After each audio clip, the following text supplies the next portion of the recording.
स्वागत है। आज हम प्यार और रिश्तों से जुड़े कुछ अहम ख्यालों पर मतलब गहराई से बात कर रहे हैं। हाँ, हमारे पास रिलेशनशिप कोच हैं, थेरेपिस्ट हैं और भी विशेषज्ञ हैं, उनकी बातें हैं।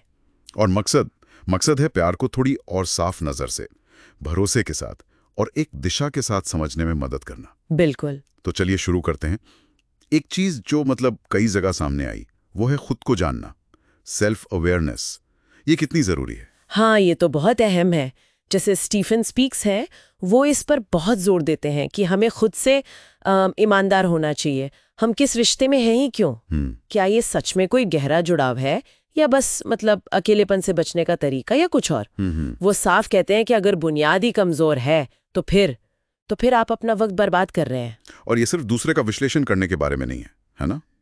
वो महिलाओं की इंट्यूशन की बात भी करते हैं। हाँ बिल्कुल, सहज बोध की ताकत और उसे नजरअंदाज करने के क्या खतरे हो सकते हैं। सही। और यहीं से वो केमिस्ट्री बनाम कनेक्शन वाली बात जुड़ती है। अच्छा, हाँ। केमिस्ट्री तो मतलब ऊपरी हो सकती है, मजे करना, अच्छी बातचीत होना, ये सब। हाँ। लेकिन कनेक्शन वो गहरा होता है। क्या आपके रास्ते, आपके मकसद वो मिलते हैं? क्या आप सच में जानते हैं कि दूसरा इंसान जिंदगी से चाहता क्या है? ये मुश्किल सवाल है। हाँ, और अक्सर लोग ये मुश्किल सवाल पूछते नहीं, कतराते हैं, क्योंकि वो जो एक ख्याल बना होता है ना, उसे तोड़ना नहीं चाहते। हाँ बिल्कुल, उस भ्रम को बनाए रखना चाहते हैं। ये तो है। और ये जो मुश्किल सवाल टालने वाली बात है, ये शायद लॉरी गॉटलीब की सलाह से जुड़ती है, जो वो खुद पर काम करने की जरूरत बताती हैं। हाँ बिल्कुल, खासकर उनके लिए जो अकेले हैं और अकेले रहना नहीं चाहते। ये सिर्फ दूसरे को दोष देना नहीं है, ये समझना है कि भाई उस बातचीत में, उस रिश्ते में हमारी अपनी क्या भूमिका थी। सही कहा। और यहाँ एक दिलचस्प बात गॉटलिब बताती हैं कि हम अनजाने में अपने अतीत के जो अधूरे मामले हैं, जिसे वो अनफिनिश्ड बिजनेस कहती हैं, अच्छा, उनकी तरफ खिंचते हैं, उन लोगों की ओर जो जाने पहचाने लगते हैं। भली वो पैटर्न, वो तरीका सेहतमंद ना हो। हाँ बिल्कुल, भले वो अस्वस्थ हो। और खुद पर काम करने से क्या होता है, हम इन पैटर्न्स को पहचानना सीखते हैं, उन्हें तोड़ना सीखते हैं, और फिर शायद सेहतमंद लोगों की ओर आकर्षित होते हैं। एग्जैक्टली।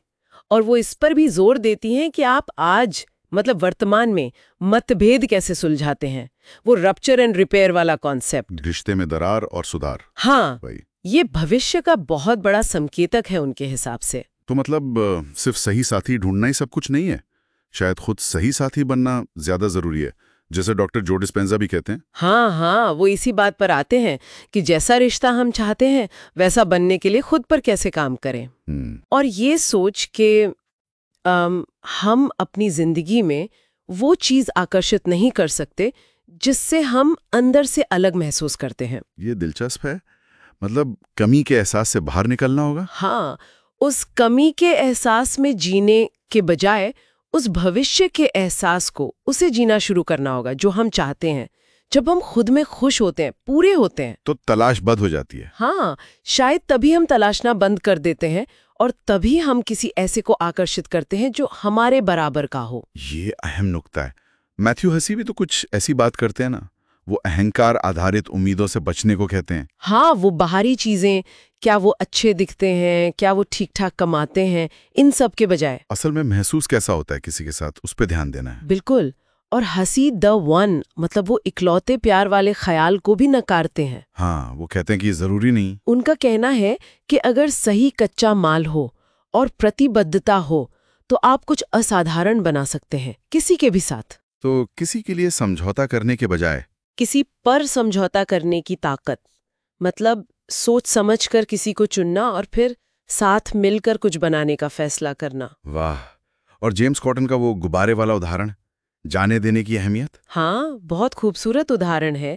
किसी चीज को बहुत कसकर पकड़ोगे तो वो मुरझा जाएगी, खत्म हो जाएगी। कभी कभी जाने देना। हाँ, जाने देना जादू कर सकता है, नई चीजों के लिए जगह बना सकता है। बिल्कुल। और आखिर में राधी देवुल्किया शेट्टी की वो बात, वक्त की क्वालिटी। हाँ, कि रिश्ते में कितना वक्त दिया, इससे ज्यादा जरूरी है कैसा वक्त दिया।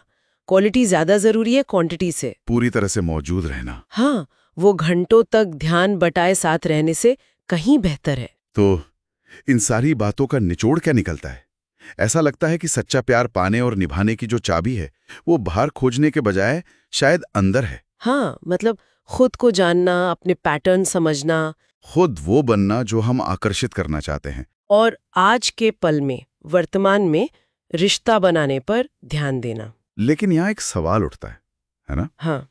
अगर हम लगातार खुद पर काम कर रहे हैं, बदल रहे हैं, विकसित हो रहे हैं, हाँ। तो हम उस इंसान के साथ लंबे समय का रिश्ता कैसे निभाएं जिसे हमने शायद अपने सफर के किसी पिछले पड़ाव पर चुना था? ये वाकई एक पेचीदा सवाल है, सोचने वाली बात है। बिल्कुल। इस दिलचस्प बातचीत के लिए शुक्रिया।